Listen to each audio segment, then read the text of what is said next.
ఇందులో భాగంగా ఈ ఎన్నికల ముందు ఏదైతే మేము ప్రజలకు ప్రమాణం చేశామో రోడ్ల గుంతలు పూడుస్తాం, రోడ్లను బాగు చేస్తామనేదైతే మాట ఇచ్చినామో దాన్ని నిలబెట్టుకొని ఈరోజు రోడ్ల అప్పుడెప్పుడో ఎలక్షన్లు అయిన వెంటనే నేను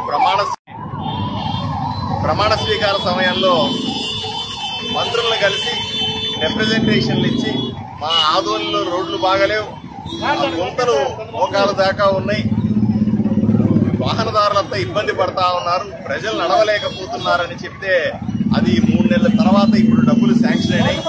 ఈ డబ్బులతో ఈరోజు ఆదోని నియోజకవర్గంలోని ఆదోని పట్టణం కానీ ఆదోని గ్రామీణ ప్రాంతంలో ఉన్నటువంటి లేదా ఆర్ఎండ్బి రోడ్లు భవనాలకు సంబంధించినటువంటి రోడ్లన్నింటినీ కూడా గుంతలు పూడ్చే కార్యక్రమం మొదలుపెట్టాం అఫీషియల్ గా.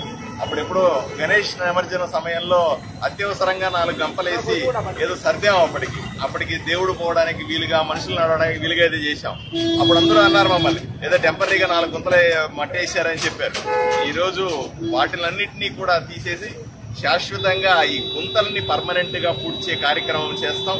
ఈ గుంతలు పూడ్చడం కూడా రాబోయే రోజుల్లో కొత్త రోడ్లు వేయడానికి అనుకూలంగా ఉండబోతుందనే విషయాన్ని ప్రజలకు తెలియజేస్తా ఉన్నాను.